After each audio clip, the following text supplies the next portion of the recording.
Selamat pagi jemaat yang dikasihi Tuhan. Shalom. Surat kepada jemaat di Tiatira adalah surat yang paling panjang. Nampaknya jemaat ini menghadapi persoalan serius yang datangnya dari dalam, yaitu sikap toleran. Toleransi mengatakan bahwa semua pandangan sama-sama sah dan tidak ada yang mutlak. Kita harus dapat menerima segala sesuatu, sekalipun harus mengorbankan kebenaran firman. Dan dengan mengorbankan kebenaran, gereja tidak memiliki dasar iman yang menjadi kaidah kehidupan. Mari kita mengambil saat teduh sejenak.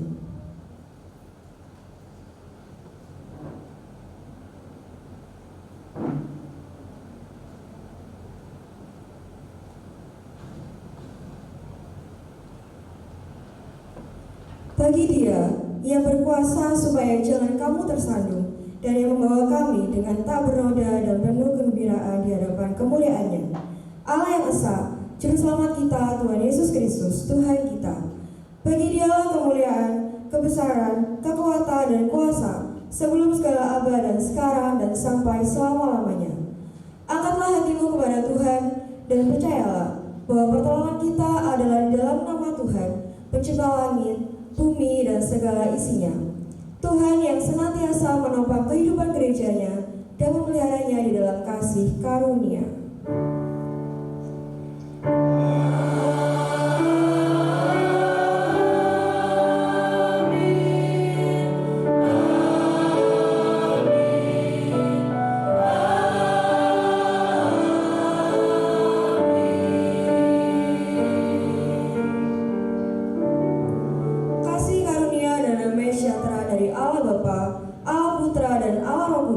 Menyertai saudara-saudara sekalian dan menyertai saudara kita.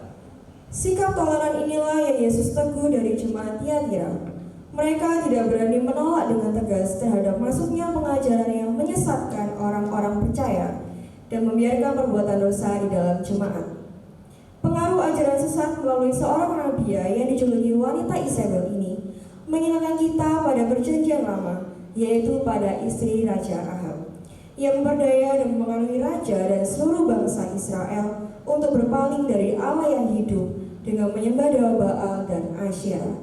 Ajaran Tuhan.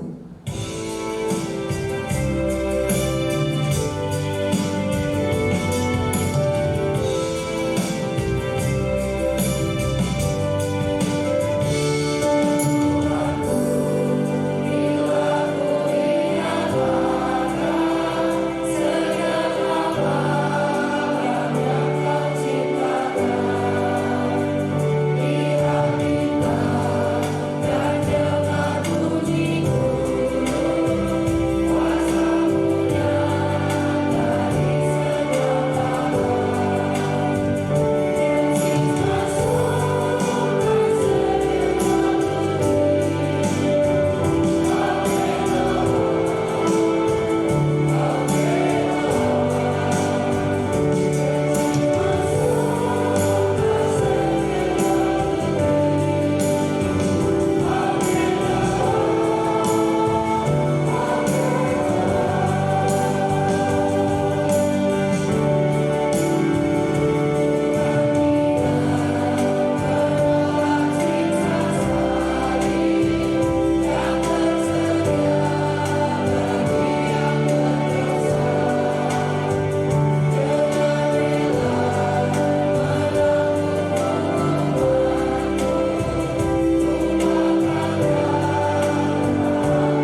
umatnya dengan sejahtera. Introduksi kita pada pagi hari ini terambil dari Mazmur 29 ayat 10 sampai 11. Jemaat dipersilakan duduk kembali.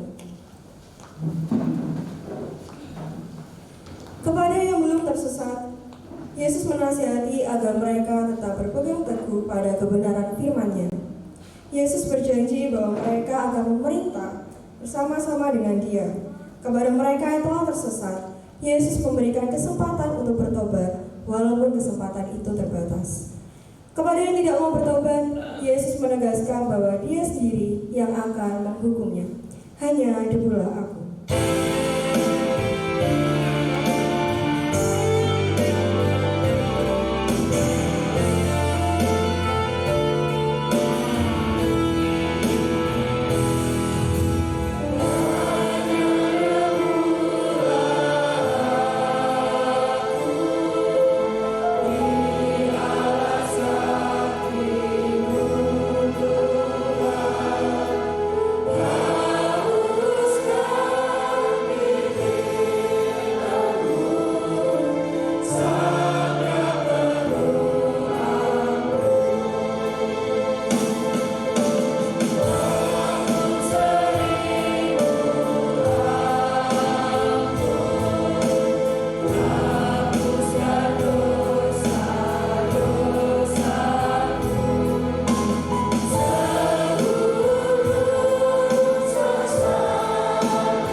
Betapa kami sesungguhnya tidak layak untuk menatap Engkau.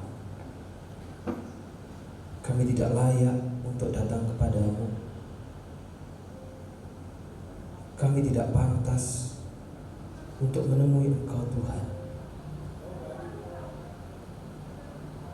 Tetapi kami bersyukur karena anugerah Tuhan dalam Yesus Kristus, sehingga Engkau memanggil kami untuk dekat kepadamu. Tetapi ampuni kami Bapa, karena Engkaulah yang menguji batin dan hati kami. Engkaulah yang menyelidiki jauh ke dalam lubuk hati dan pikiran kami. Kami tahu betapa banyak sekali pelanggaran dalam hidup kami. Segunung sesal ini kami bawa kepadamu Tuhan. Sering kami berlaku tidak setia. Sering kami membenarkan kehidupan kami sekalipun itu bertentangan dengan firman-Mu. Sering kami bertindak sembrono, sering kami mengabaikan firman dalam kehidupan kami. Sering kami lebih mengikuti keegoisan kami daripada mengikuti Tuhan. Sering kami menyenangkan hati kami daripada menyenangkan Engkau. Kami mohon ampun kepadamu Bapa. Dan kami bersyukur untuk pengampunan yang Tuhan berikan bagi kami. Dan biarlah kami tidak terus-menerus berbuat dosa, tidak terus-menerus jatuh ke dalam kesalahan, tetapi kami bertobat dan kembali kepada kebenaran. Dalam nama Tuhan Yesus, kami sudah mengaku segala dosa dan pelanggaran kami. Amin.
Dengarkanlah berita pengampunan dosa kepada setiap kita yang mengaku dengan tulus ikhlas, sebagaimana janji Allah dalam firman-Nya dalam 1 Yohanes 2 ayat 12 yang berkata demikian. Aku menulis kepada kamu, hai anak-anak, sebab dosamu telah diampuni oleh karena namanya. Syukur kepada Allah. Dalam Kristus kita yang percaya telah diselamatkan dari kebinasaan. Oleh karena itu, setiap kita yang sudah berdamai dengan Allah pasti akan berdamai dengan sesama. Kita yang sudah diampuni, maka kita juga akan mengampuni. Havenu Shalom.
Sebagaimana firman-Nya yang tertulis dalam Wahyu 2 ayat 23 yang berkata, Dan anak-anaknya akan mematikan, dan semua jemaat akan mengetahui bahwa Akulah yang menguji batin dan hati orang, dan bahwa Aku akan membalaskan kepada kamu setiap orang menurut perbuatannya. Kiranya Tuhan menolong dan memampukan kita agar dapat mengerti dan mentaati dalam kehidupan sehari-hari. Jemaat dipersilakan duduk kembali. Mengajar adalah media yang memiliki pengaruh kuat. Seorang pengajar dapat mempengaruhi murid-muridnya melalui pengajaran yang benar dan sehat atau yang menyesatkan. Hal ini seharusnya mengingatkan kita agar akan besarnya tanggung jawab para pemimpin, terutama pemimpin rohani. Hal ini juga mengingatkan kita untuk memastikan bahwa kehidupan dan pengajaran para pemimpin kita benar-benar sejalan dengan kebenaran firman Tuhan. Firman-Mu pelita bagi kakiku.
Bersama-sama dengan gereja sepanjang zaman dan abad, mari kita ikrarkan pengakuan iman kita seturut dengan pengakuan iman rasuli yang kita nyanyikan demikian.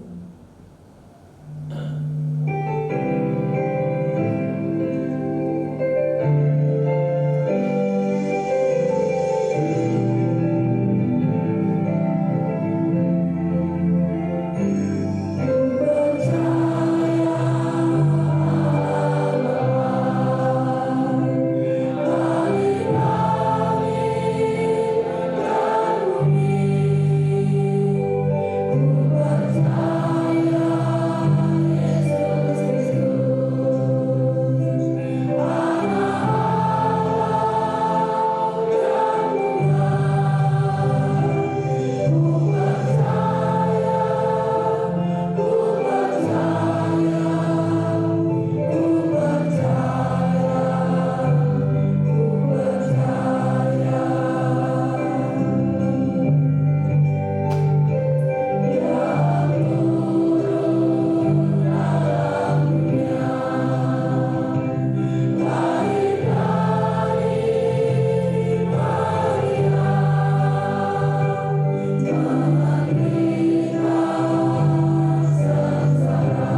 Bapa yang di sorga, Engkaulah yang menguji batin dan hati kami.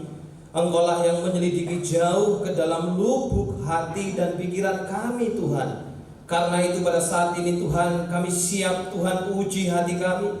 Kami siap Tuhan selidiki lubuk hati kami yang terdalam dengan kebenaran firman-Mu. Bajaklah hati kami ya Bapa, supaya hati kami menjadi lembut, hati kami menjadi subur, sehingga ketika benih firman-Mu disampaikan, kami dapat menerima, kami dapat menyambut, dan kami juga dapat melakukan di dalam kehidupan kami dan menghasilkan buah yang berkali-kali lipat. Karena firman-Mu tidak pernah untuk menghancurkan tetapi memulihkan. Karena firman-Mu tidak pernah untuk menjatuhkan tetapi justru untuk membangkitkan kami ya Bapa. Karena itu lembutkanlah hati kami yang keras, supaya firman-Mu itu bisa bertumbuh dalam hati kami. Karena hati kami adalah bagian dari tanah yang baik. Hamba-Mu yang akan menyampaikan dalam segala keterbatasan, Tuhan tolong supaya hanya firman-Mu yang benar-benar murni dan firman yang bergizi itu yang akan menjadi makanan bagi setiap kami. Berbicaralah ya Bapa, sebab kami siap untuk mendengar. Kiranya nama Tuhan yang dipermuliakan, kiranya hati-Mu yang disenangkan, dan kiranya hanya firman-Mu yang diberitakan. Dalam nama Tuhan Yesus kami sudah berdoa. Amin. Selamat pagi Bapak Ibu Saudara. Shalom.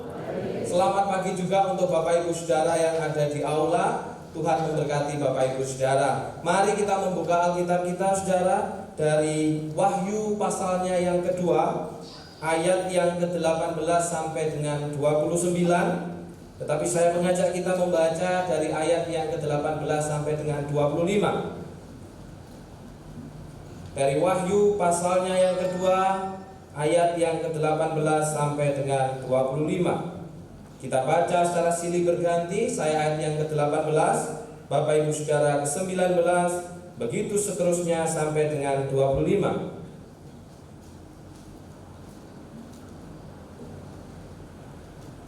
Demikianlah kata Tuhan bagi kita kepada jemaat di Tiatira.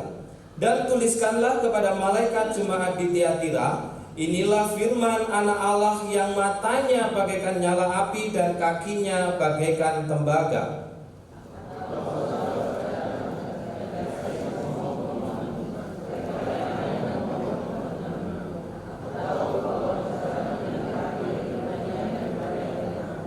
Tetapi aku mencela engkau karena engkau membiarkan wanita Isabel yang menyebut dirinya nabiah mengajar dan menyesatkan hamba-hambaku supaya berbuat zina dan makan persembahan-persembahan berhala.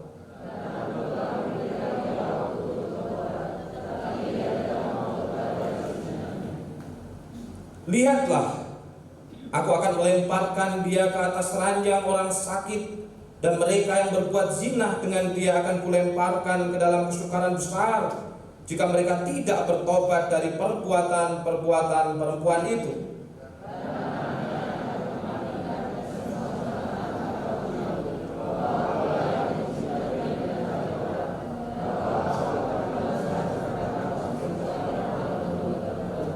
Tetapi kepada kamu, yaitu orang-orang lain di Tiatira, yang tidak mengikuti ajaran itu dan yang tidak menyelidiki apa yang mereka sebut seluk-beluk iblis, kepada kamu aku berkata, aku tidak mau menanggungkan beban lain kepadamu.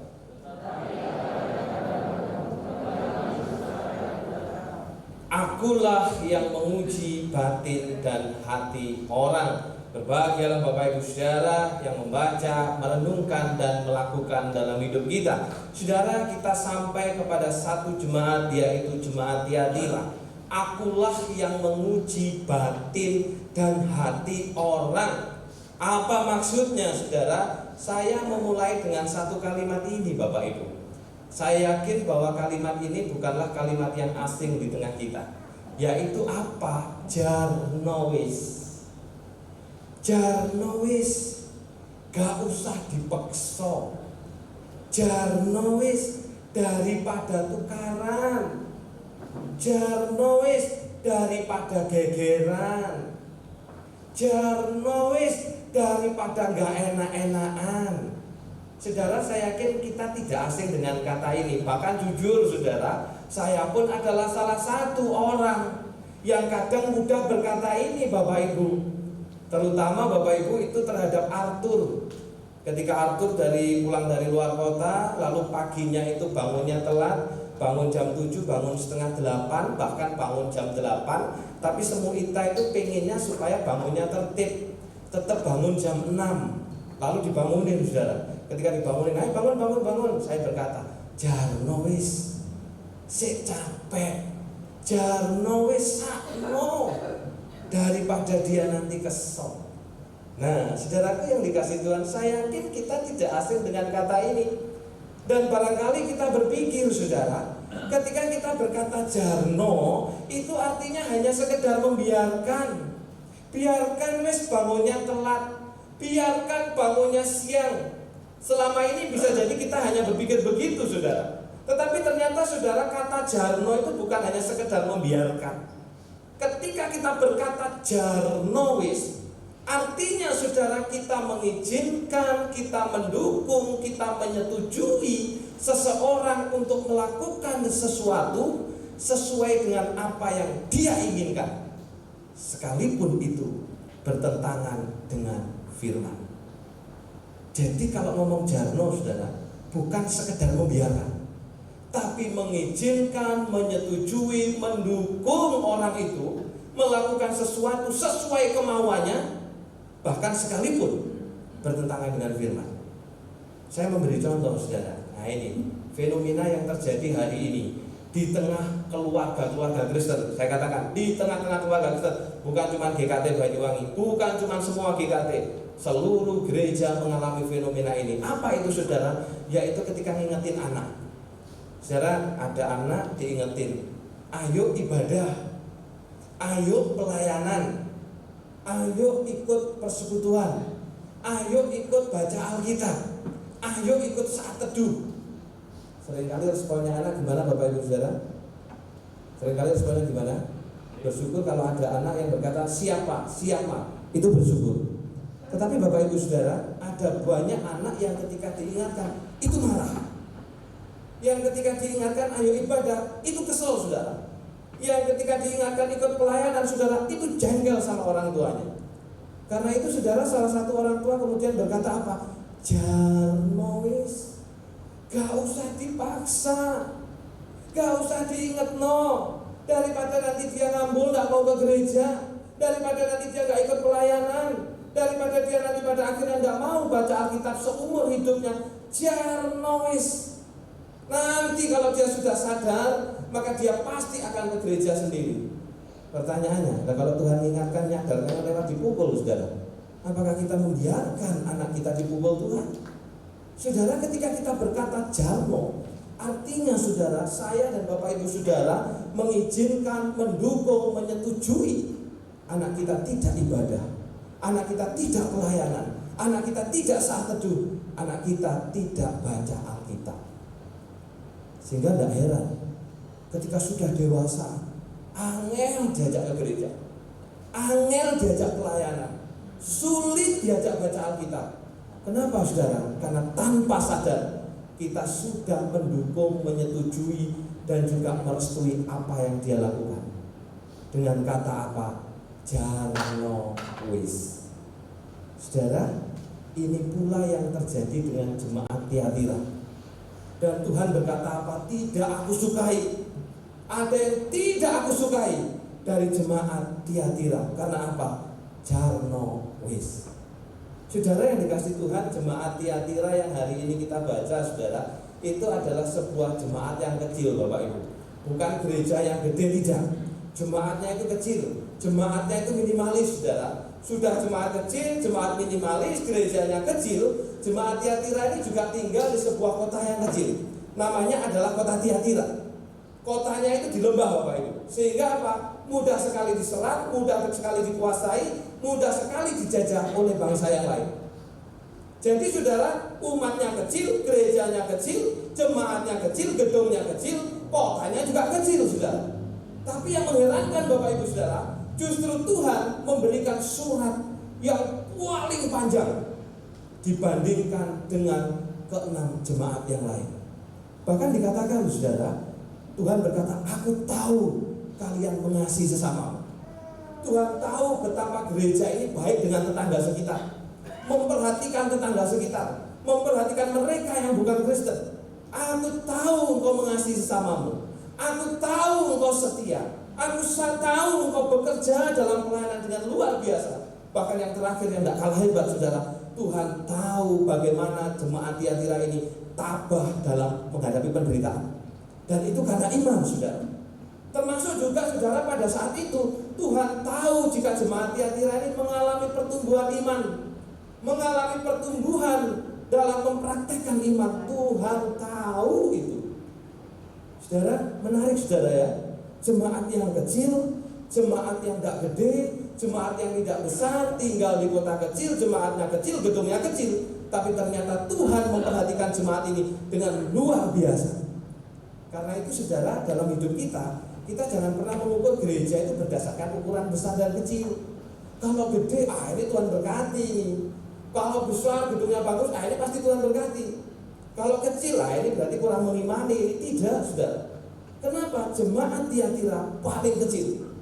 Namun Kristus tahu segala apa yang mereka kerjakan. Mengapa bisa tahu, saudara?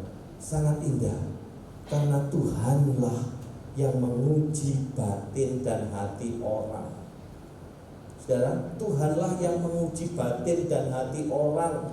Dalam terjemahan FIH, saudara, ternyata tidak saya masukkan di sana. Tuhanlah yang menyelidiki jauh ke dalam lubuk hati dan pikiran seseorang.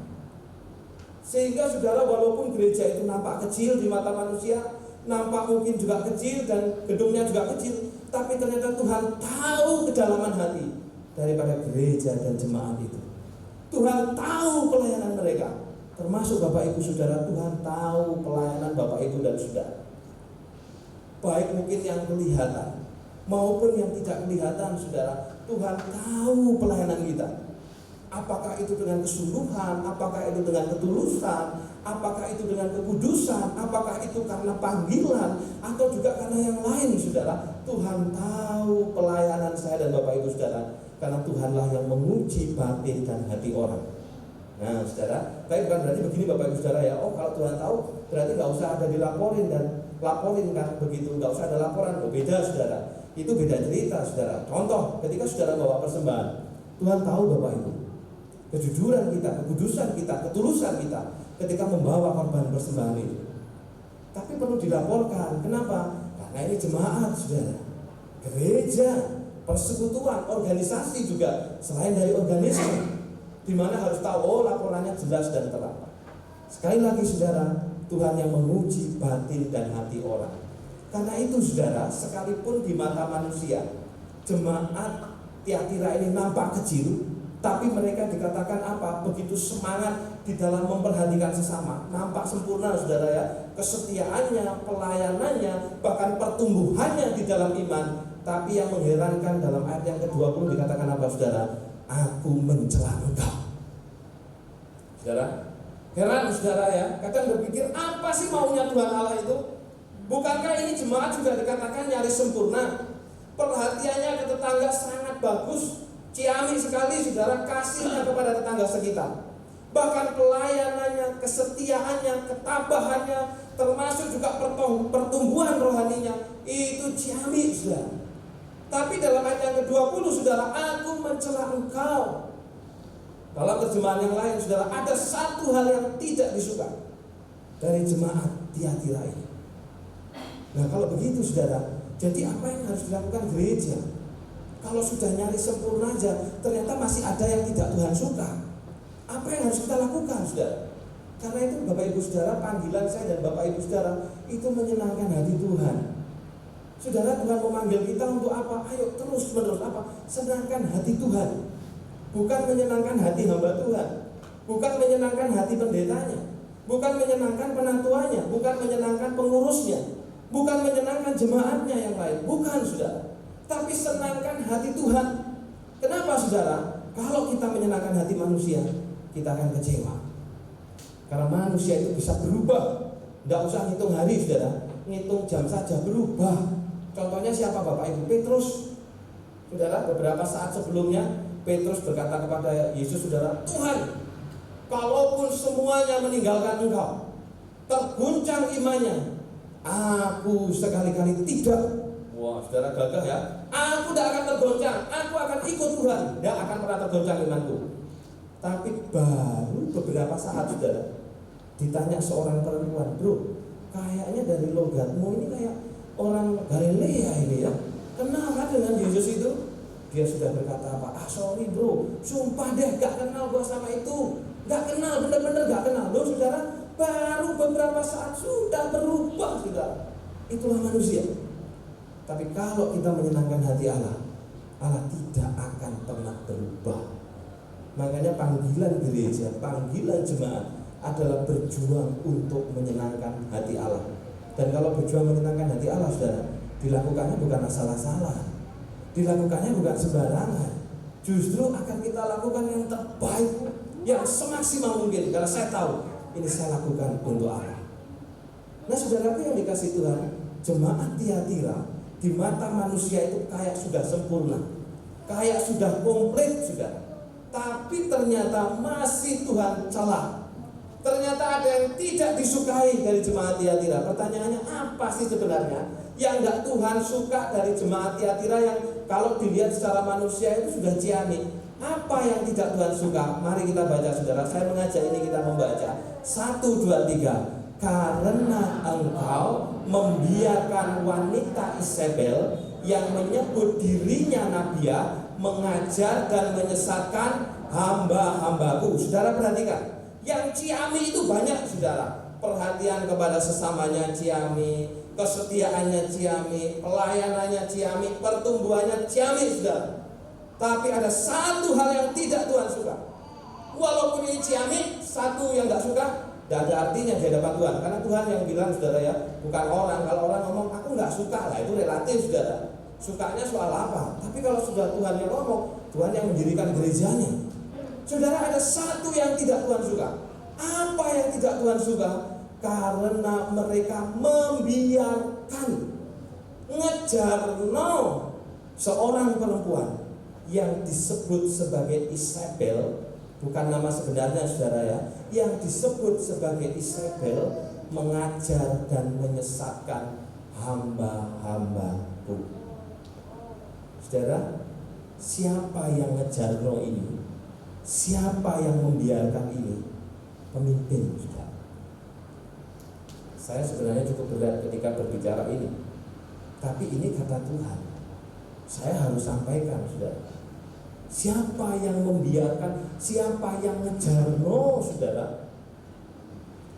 Perempuan yang disebut Isabel ini mengajar dan menyesatkan hamba-hambaku. Pemimpin, saudara. Pemimpin jemaat di Tiatira, Bapak Ibu saudara. Saudara, mereka tahu kalau ajaran pemimpin, ajaran daripada perempuan ini keliru, saudara. Mereka tahu, tapi mereka membiarkan. Daripada berseteru jarnois, daripada nanti seteru kita. Mereka tahu, saudara, kalau ajaran daripada perempuan ini salah. Di tengah-tengah jemaat tahu, saudara, mereka ngerti sebagai pemimpin. Tapi mereka berkata apa? Jarnois. Daripada nanti kita gegeran, gak apa-apa, gak usah dipaksa. Mereka tahu saudara bahwa ajaran daripada perempuan ini itu menyesatkan, tapi mereka berkata apa? Jarnois, daripada nanti debat satu dengan yang lain. Dan itu yang ternyata Tuhan tidak suka dari mereka, Bapak Ibu saudara. Saudara, dan kalau kita baca saudara, siapa yang disesatkan Bapak Ibu? Karena engkau membiarkan wanita Isabel yang menyebut dirinya nabiya mengajar dan menyesatkan siapa saudara? Bukan jemaat, tapi para pelayan Tuhan, para pemimpin umat, orang-orang yang ada di depan itu yang sudah diajar dan disesatkan oleh karena ajaran daripada perempuan yang disebut sebagai Isabel. Jarnois. Saudara, kadang kita berpikir, lah kan cuma gitu aja tuh Tuhan. Masa salah sih perempuan ini ngajar begitu? Kan cuma gitu, kan cuma persoalan sepele. Itu bagi kita, saudara. Kita bisa punya maklum, kita bisa bilang gak apa-apa, tapi ternyata Tuhan gak maklum, saudara. Tuhan bilang apa? Ini yang salah, ini yang tidak aku suka. Walaupun bisa jadi kalau Jarno ini kita lebih banyak suka, saya yakin saudara. Kita ini paling banyak suka Jarno daripada rame, Jarno daripada ribut, Jarno daripada bertengkar. Saya yakin kita suka. Tapi pertanyaannya, apakah Tuhan suka itu? Saudara, saya ingat itu begini Bapak Ibu. Saya memberi contoh supaya nanti kita bisa jelas. Itu beberapa waktu yang lalu, saudara. Nah, ini yang bersangkutan juga sudah Tuhan panggil ke surga. Saudara, kalau sekarang yang membuat liturgi, nah ini untuk liturgos, saudara ya. Karena ini bicara tentang soal pemimpin. Yang buat liturgos itu hanya menyerahkan lagu. Jadi kami hamba Tuhan itu yang buatkan kata-katanya, kemudian menyeleksi lagunya. Nah, itu kami hamba Tuhan. Ini sekarang, saudara. Tapi itu beberapa tahun yang lalu Bapak Ibu Saudara, pernah ada satu masa yaitu di mana yang buat kata-kata itu liturgis-liturgisnya. Jadi liturgis-liturgis itu menyerahkan lagu dan juga menyerahkan kata-katanya kepada hamba Tuhan yang berkhotbah. Nah, setelah menyerahkan kata-kata saudara, maka nanti akan dikoreksi sesuai dengan ajarannya. Kenapa? Karena yang berdiri di mimbar ini dia ngajar. Nah, saudara, berapa banyak ini yang diajar. Belum lagi kalau dimasukin di YouTube, berapa banyak orang yang dengar juga. Nah, karena itu dikoreksi saudara. Dan rupanya saudara ada seorang liturgis pada waktu itu, ketika dikoreksi saudara, itu ternyata banyak mengutip itu dari ajaran di luar Kristen. Nggak salah sih sebenarnya ajarannya saudara. Artinya dia mengajarkan soal kebaikan, soal berbagi, itu nggak salah.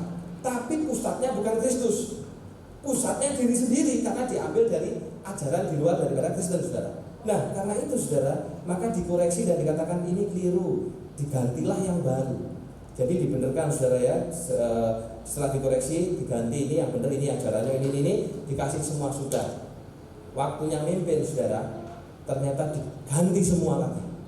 Jadi waktunya mimpin Bapak Ibu, kata-kata yang sudah dikoreksi oleh hamba Tuhan, dibenarkan oleh hamba Tuhan, sama dia diganti lagi dengan kata-kata yang lain. Beda dengan yang pertama, beda dengan yang dikoreksi.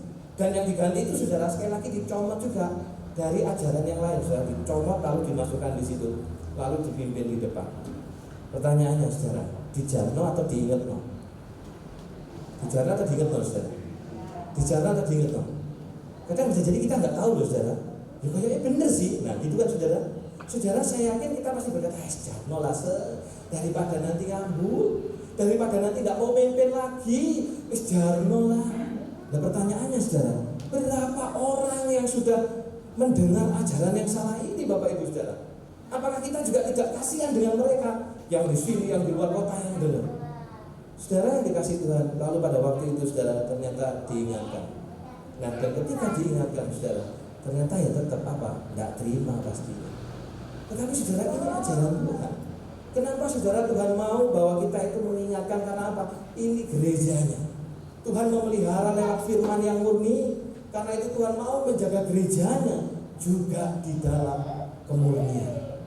Karena itu apa? Ketika jemaat Tiatira membiarkan ajaran salah itu ada di dalam gereja, Tuhan menegur dan mengingatkan mereka. Saudara yang dikasih Tuhan, saudara, saya yakin setiap kita barangkali yang era-era lama Bapak Ibu, termasuk juga saya kan juga era-era lama walaupun termasuk era milenial begitu. Kita pasti tahu yang namanya dengan sosok ini saudara. Siapa Bapak Ibu saudara? Ari Lasso. Ya, kalau tahun 90-an ini penyanyinya Dewa 19 saudara. Itu era tahun 90-an, tapi kemudian dia mengeluarkan single album begitu. Nah, saudara, ini seorang Kristen, dia Kristen. Tahun lalu saudara, itu divonis kanker, namanya kanker limfoa. Yang kanker ini itu langka. Saking langkanya saudara, itu perbandingannya adalah 2 dibanding 4.000. Jadi dari 4.000 kasus hanya 2 orang aja yang bisa menderita kanker limfoa. Saking langkanya saudara. Bukan 1 dibanding 10, enggak.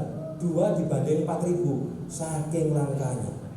Lalu kemudian saudara, dia divonis itu tahun lalu Agustus, dan kemudian sudah diambil, lalu kemudian di kemoterapi, dan sekarang sudah mulai pulih kembali dan mulai sehat. Nah pertanyaannya saudara, kanker itu sebenarnya, dan itu dikatakan sudah stadium akhir. Kanker itu sebenarnya mulai ada dan tumbuh itu kapan saudara? Apakah tahun 2021 ketika divonis Bapak Ibu? Apakah tahun 2021? Kan seringkali gini saudara ya, lu ini tiba-tiba sudah Pak, stadium 3, stadium 4 gitu kan. Nah iya, kok nggak apa-apa kok, sehat apa nggak ada, tiba-tiba kok sudah stadium 4, kok tiba-tiba stadium 3. Sebelumnya lo nggak apa-apa, lo ini sebelumnya juga sering konser, bahkan juga menjadi juri Indonesian Idol, nggak apa-apa saudara. Saudara, kapan sebenarnya mulai ada? Bukan tahun lalu. Tapi kalau saudara membaca, ternyata benih itu sudah mulai muncul itu sekitar 7-8 tahun sebelumnya. Benihnya itu sudah ada, tapi baru meledak itu tahun 2021, yaitu 7 tahun atau 8 tahun kemudian. Saudara, dalam Alkitab ajaran salah itu digambarkan seperti kanker, saudara. Awalnya aman-aman, awalnya tidak ada persoalan, awalnya baik-baik ketika kita berkata apa, jangan nulis baik-baik saudara. Tapi tahun-tahun mendatang kita tinggal nunggu meledaknya saja saudara. Saya membuka saudara, di tengah-tengah GKT beberapa waktu lalu ada yang pecah. Pertanyaannya, apakah pecah itu terjadi hari itu? Tidak saudara. Perpecahan itu sebenarnya sudah dimulai 7 tahun, 8 tahun sebelumnya. Baru meledak contoh GKT Lumajang, yang satunya menjadi GKA, baru meledak tahun itu. Karena sudah apa? Nah, sudah tinggal meledaknya sudah muncul.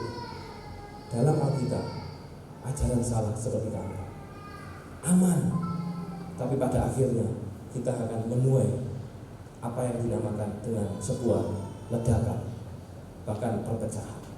Saudara, ini yang terjadi dengan jemaat Tiatira, Bapak Ibu Saudara. Ini yang terjadi dengan jemaat Tiatira.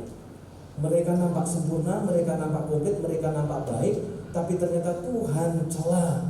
Karena apa? Mereka ngejar ajaran salah di dalam gereja. Pertanyaannya saudara, Banyuwangi bisa nggak ngalami itu? Nah ini saudara firman Tuhan. Kalau jemaat Tiatira bisa mengalami yang demikian itu, karena satu hal Tuhan celah, yaitu karena membiarkan ajaran salah tumbuh dalam gereja. GKT Banyuwangi bisa nggak ngalami itu? Bisa nggak Bapak Ibu Saudara? Tidak menutup kemungkinan, bisa saudara. Itu bisa kita alami, bahkan kita mengalami seperti jemaat di Tiatira. Maka pertanyaannya pagi hari ini yang harus kita bawa pulang firman itu, ya apa? Supaya saya dan Bapak Ibu Saudara tidak perlu mengalami seperti jemaat di Tiatira. Bagus diami, tapi karena satu hal kemudian Tuhan celah, karena satu hal Tuhan tidak sukai. Ya apa supaya kita tidak perlu mengalami itu? Itu firman Tuhan ya saudara.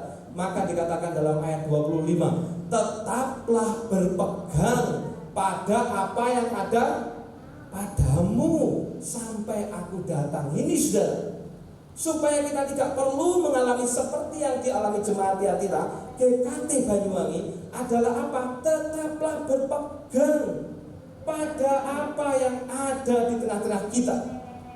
Apa yang ada di tengah-tengah kita saudara? Yaitu Alkitab sesuai dengan ajaran reform dan tata gereja. Itu yang harus kita pegang kuat saudara. Pengajaran reform dan tata gereja GKT itu yang harus kita pegang. Bukan lagi begini loh saudara, loh kok gereja itu boleh, kok gereja itu nggak apa-apa, kok gereja itu nggak ada liturgi, kok gereja itu nggak ada duduk berdiri, kok gereja itu bercerai berkali-kali kok nggak apa-apa, kok gereja ini kok begitu. Bukan saudara. Kenapa? Karena kita punya rumah sendiri. Rumah kita adalah gereja Kristus Tuhan. Karena itu peganglah apa yang ada pada kita, yaitu ajaran reform dan tata gereja. Itu pegang.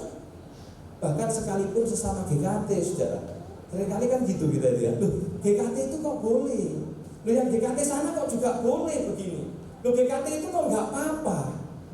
Hari ini firman Tuhan mengingatkan kepada kita, ukurannya bukan gereja A, bukan gereja B, bukan GKT A, GKT B. Peganglah ajaran reform dan tata gereja. Dan doakan saudara, hamba-hamba Tuhan saudara di sini, kita berpegang teguh kepada ajaran reform dan tata gereja. Walaupun bisa jadi orang tidak bisa menerima hal itu, tapi panggilannya adalah berpegang teguh pada ajaran dan tata gereja. Jadi ukurannya bukan soal jarno wis sakno, jarno wis daripada berdebat, jarno wis daripada tukaran, bukan sudah. Tapi ukurannya adalah reform itu ajarannya apa? Tata gereja itu bilang gimana? Itu yang harus kita pegang. Saudara yang dikasih Tuhan beberapa waktu lalu itu, kurang lebih tahun 2009-2010, saudara, ada seorang mahasiswa praktek. Nah, sekarang rupanya juga gak jadi hamba Tuhan, saudara.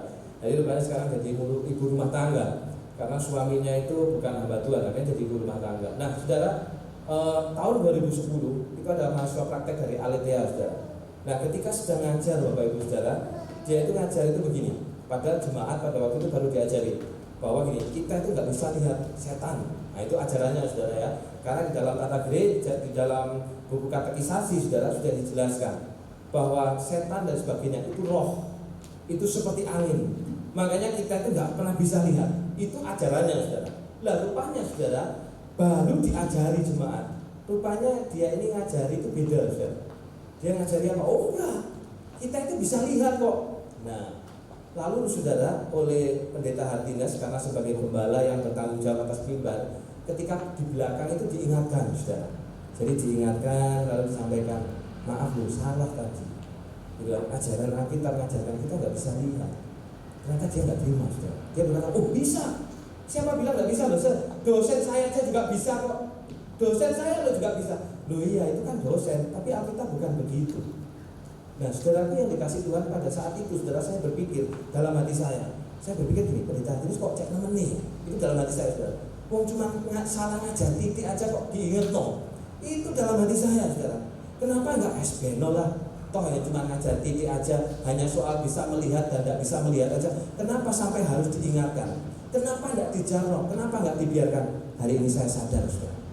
Kalau dibiarkan dan dijarok, itulah yang terjadi dengan jemaat di Tiatira, yang pada akhirnya Tuhan celah karena membiarkan dan ngajar dan ngejar ajaran yang salah tumbuh di dalam gereja. Saudara yang dikasih di dalam nama Tuhan, Kristuslah yang menguji batin dan hati orang. Kristuslah yang menguji sampai kedalaman lubuk hati saya dan Bapak Ibu, saudara. Karena itu, saudara, apa yang kita lakukan? Pegangan ajaran itu. Kalau di GKT ya, pegangan tata gereja itu. Itu yang harus kita pegang. Karena Tuhan memelihara kita dengan firman-Nya, bukan dengan yang lain. Ukuran kita, saudara, bukan lagi soal tukaran tidak tukaran, bukan lagi juga cari tukaran, tapi ukuran kita adalah ajaran yang sehat dan benar, saudara, supaya kita menang. Kata Wahyu, saudara, dan ketika didapati terus melakukan kehendaknya, kita dikatakan sebagai umat yang memperoleh kemenangan. Mari, saudara, kita pegang ajaran yang benar, kita pegang tata gereja kita, maka kita akan didapatinya sebagai umat yang menang. Tuhan memberkati. Kita berdoa. Bapa yang di surga, ampuni kami. Kami sadar, kami menyadari Tuhan, bahwa selama ini baik itu hamba-Mu sebagai seorang hamba Tuhan, maupun juga pemimpin, maupun juga jemaat, kami sering kali mengukur segala sesuatu berdasarkan manusia, sehingga ada banyak hal yang kami berkata jarno, yang tanpa sadar kami sudah menyetujui, kami sudah mendukung, dan kami juga menerima kesalahan itu terjadi di tengah-tengah kami. Ampuni hamba-Mu Tuhan sebagai seorang hamba Tuhan. Tolonglah supaya hamba-Mu juga berpegang kepada ajaran yang benar, dan juga di dalam keluarga GKT berpegang kepada tata gereja. Mampukan kami semua, Bapak, baik hamba Tuhan, baik penatua, baik pengurus komisi, baik seluruh jemaat, supaya kami terus berpegang di dalam ajaran reform dan di dalam tata gereja GKT itu. Karena disitulah kami berjalan, disitulah kami hidup, dan disitulah kami membangun dan memelihara gereja-Mu yang Tuhan percayakan di tengah-tengah kami. Mampukan kami, tolonglah kami. Dalam nama Tuhan Yesus kami sudah berdoa. Amin.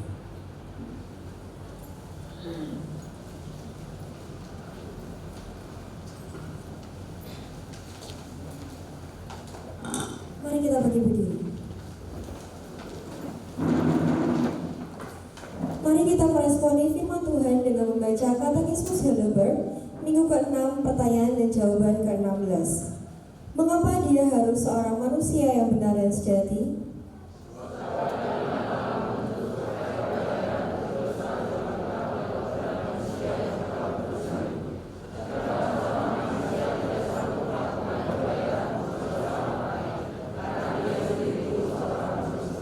Jemaat dipersilakan duduk kembali. Mari kita membawa persembahan kita dengan menaikkan pujian Hatiku Percaya.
Syafaat dan persembahan oleh Bapak Punya.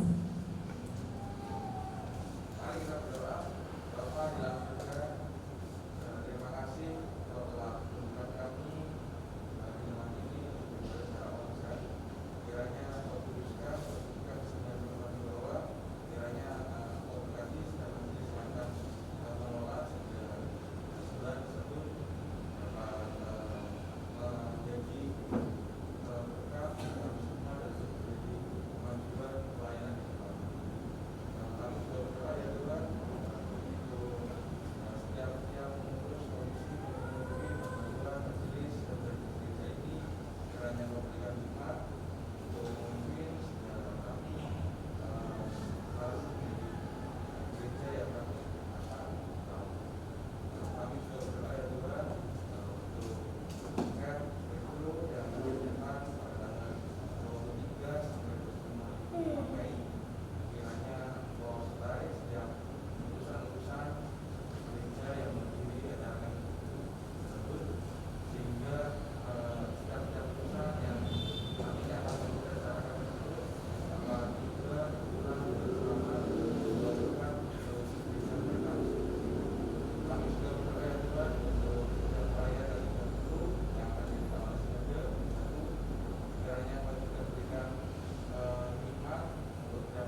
Warta jemaat akan disampaikan oleh Ibu Mister Tamamila.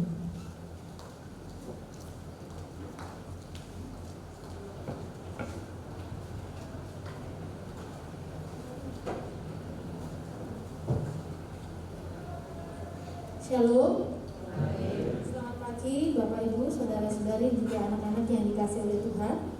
Pada pagi hari ini kami akan menyampaikan warta jemaat Minggu tanggal 22 Mei 2022. Yang pertama, kami mau menyampaikan terima kasih banyak untuk pelayanan dari Pendeta Jafet Endro Wahyudi bersama dengan seluruh timnya yang hari ini melayani Tuhan. Kiranya Tuhan Yesus memberkati kita semua. Yang kedua, kami akan menyampaikan juga selamat atas penebuhan dan pemberkatan nikah Saudara Alfian Krisnadi dan Saudari Sabrina Felicia Hambali. Kiranya dapat menghadirkan Kristus di dalam keluarga dan rumah tangganya yang baru. Yang berikutnya, kami juga akan menyampaikan jadwal penata layanan minggu ibadah umum kebaktian 1 ataupun kebaktian kedua.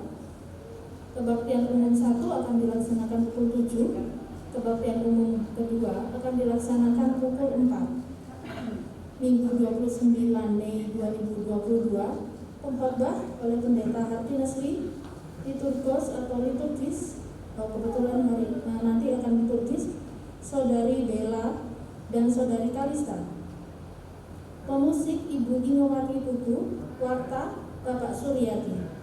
Jadwal latihan singers dan segala sesuatu yang berhubungan dengan ibadah tersebut akan diatur oleh hamba Tuhan yang berkhotbah. Mohon memperhatikan bagi setiap anggota jemaat yang akan melayani.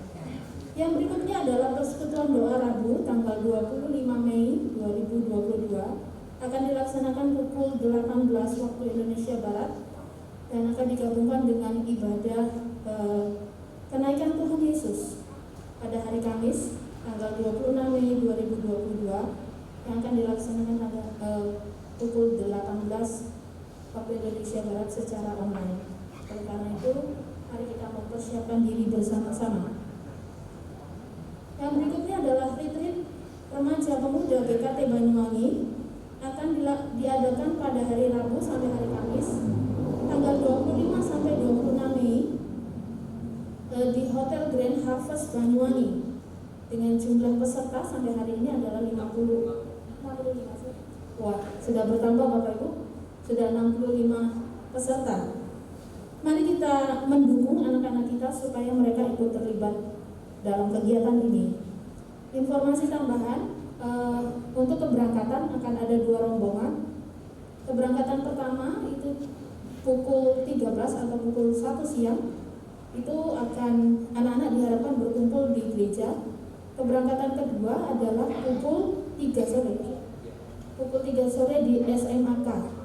Kenapa demikian? Karena anak-anak sebagian masih ada yang sekolah full day. Jadi mereka janjian untuk dijemput di SMAK. Yang berikutnya adalah persembahan dapat dibawa langsung maupun ditransfer dengan nomor rekening BCA 18033399922 atas nama Sinode Gereja Kristus Tuhan. Sekian, dosa ada tambahan? Tidak. Baik Bapak Ibu Saudara, hanya satu terkait dengan ibadah minggu depan. Nah ini wartanya sudah jadi beberapa waktu yang lalu. Jadi nanti seusai daripada ibadah ini, Bapak Ibu penatua atau majelis, kita akan rembukan. Karena minggu depan itu adalah minggu kelima. Jadi apakah ibadahnya 1 kali ataukah tetap seperti dengan yang diwartakan ini, yaitu 2 kali, pukul 7 dan pukul 16, nanti akan selanjutnya diwartakan kembali di grup WA. Karena kalau minggu kelima, ketika sebelum pandemi, nah ini sebelum pandemi Bapak Ibu Saudara, itu ibadah kita 1 kali. Dan kemudian nanti sorenya ada acara keluarga dalam arti acara bersama jemaat, entah itu mungkin kita rekreasi bareng atau bagaimana, yang tujuannya adalah untuk bersekutu bersama. Nah sekarang kan sudah mulai normal, bahkan dikatakan sebagai endemi, bukan lagi sebagai pandemi. Karena itu untuk info selanjutnya nanti nunggu dan akan disampaikan di grup WA. Terima kasih.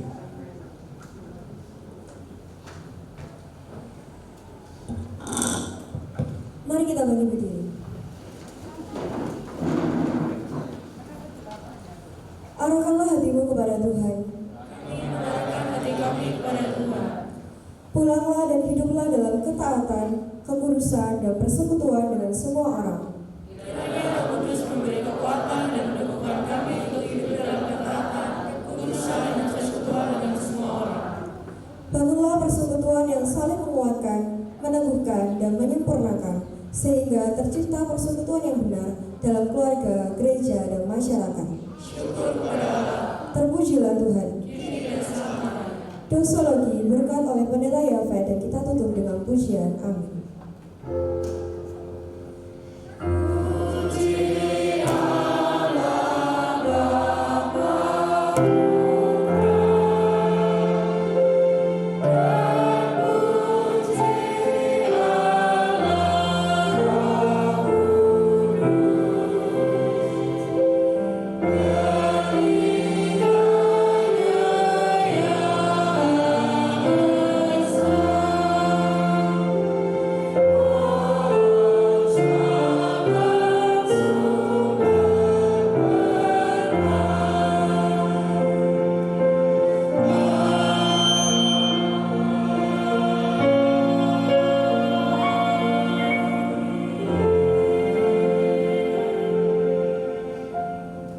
Bapak, Ibu, dan Saudara yang dikasihi Tuhan, firman Tuhan hari ini mengingatkan kepada kita, peganglah apa yang ada pada kita sampai Tuhan datang, yaitu firman Tuhan dalam pengajaran reform dan juga tata gereja. Saudara, pulanglah dan terimalah berkat yang daripada Allah. Tuhan memberkati engkau, Tuhan melindungi engkau, Tuhan menyinari engkau dengan wajahnya dan memberi engkau kasih karunia. Tuhan menghadapkan wajahnya kepadamu dan memberi engkau damai sejahtera hari ini sampai Maranatha. Amin.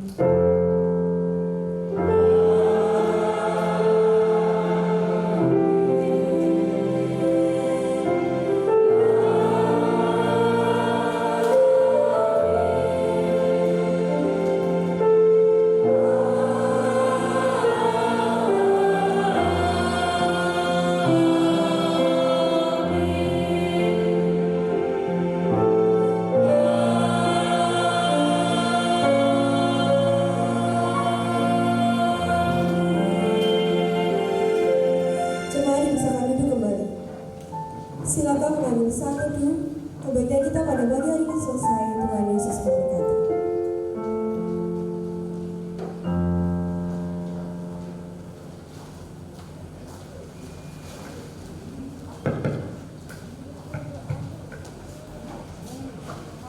Bapak Ibu Saudara, selamat hari Minggu. Tuhan Yesus memberkati. 你们上了吗？